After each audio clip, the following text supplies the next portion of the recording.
there, hope you're well. So today we're going to be doing some English skills, specifically identifying word types.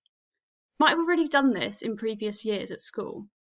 It's really important that we remember our word types because when we go on in GCSE to analyse extracts, we need to know what we're analysing. And these are the kind of words we're going to be picking out. So as you can see from this list, I've put them in different colours for you so that when we go over to our extract, we can pick out the different types. So if we start with nouns, which is in green, we can go over to our extract and start underlining some nouns. So I'll give you a few examples. So a noun is a person, place, or thing. So in here we can see a person, that's David Attenborough, he's a person.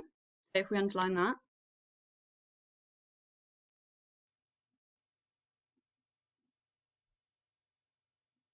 So just underlining his name. So that's a person. A place, for example, could be tropical rainforest. So we'll put that one. And a thing, butterfly, the thing. So that's 3 examples already for you. So if you get your green pen out and just read through that extract for me and underline in green some examples of nouns. And I'll give you some time to do that now. Okay, so if we've done that, let's read through and see what we picked out.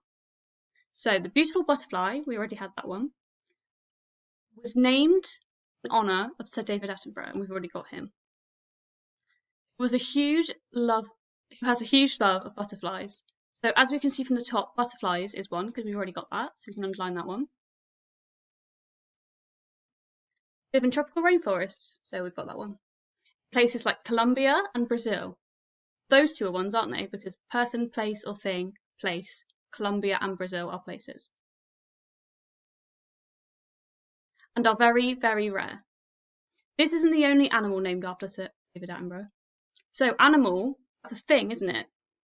Let's underline that one. So David Attenborough, we've already got him at the top, so we can underline him. There are actually a number of creatures bearing his famous name. So in this last one, we've got the word creatures, because that is a thing. So if we just write at the top, noun in green, so we remember what we've underlined. So brilliant, that was our first task. So we've done that one really well. So let's go on to our next example of a word.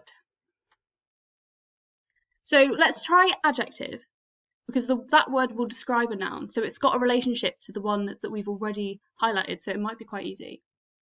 So we're going to choose pink for this one. So we get our pink. Okay, so adjective. So remember that's describing the noun, so it's something that is describing a person, a place, or a thing.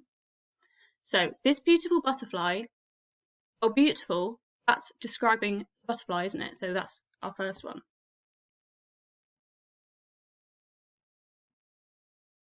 Oh, sorry.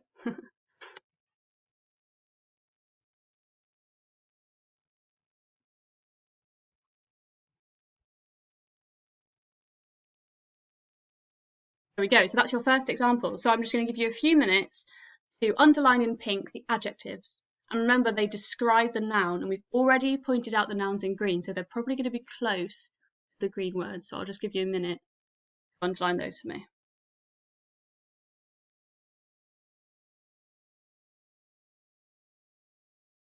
Okay, so you should have underlined those for me. That's brilliant. So we'll go through again and we'll just find our adjectives. So we've already done beautiful.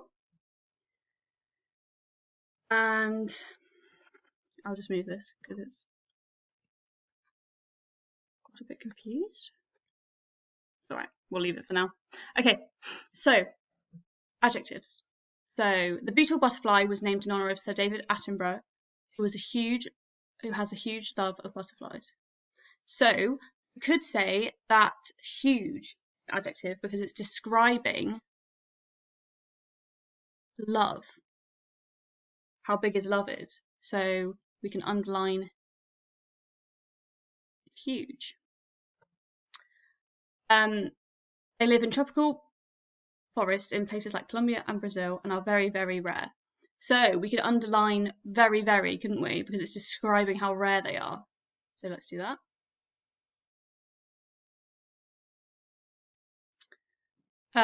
This isn't the only animal named after Sir David Attenborough. There are actually a number of creatures bearing his famous name. So we can go down to famous because that's describing how famous his name is. So it's describing his name, so we can put that one. So hopefully you've got all of those. You might have got some more, or not quite as many. But as you can see, we're just picking them out and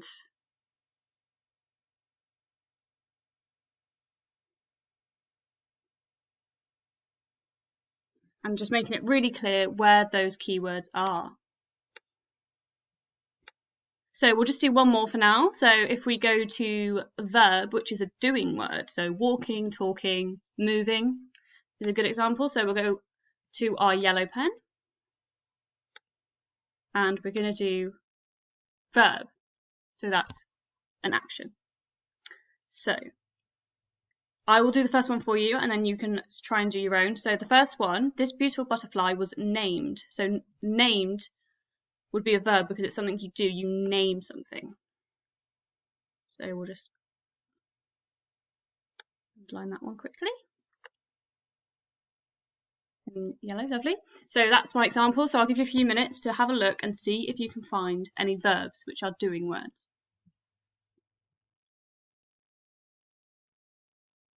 Okay, so hopefully you've done that, and now let's go through together and see what we found. So we've already got named, in honour of Sir David Attenborough, who has a huge love for butterflies. They live in tropical rainforests. Now live, that's doing something, isn't it? So doing word, live, living, yeah, definitely. So let's underline that one. In places like Colombia and Brazil and are very, very rare. This isn't the only animal named after Sir David. Well, we've already got named, haven't we? So we'll definitely underline that one because we already know that's right. There are actually a number of creatures bearing his famous name. Now, bearing, if you bear something, it's like taking on a load, or like imagine a really big backpack, you're going to bear that load and walk away with it. So bearing means to have or to carry. So that is a doing word, isn't it, to carry? So we'll do that one. Those are our verbs. Oh, sorry, that's a bit right, isn't it?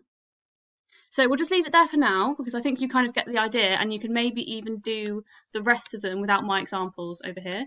So we've got adverb and preposition. So I could ask you to do that independently now, and you could just find those two on your own rather than me giving you examples and reading it through each time. Okay, I hope you enjoyed that little short lesson on identifying word types, and hopefully that will bring us on to be able to analyse extracts later on. Thank you.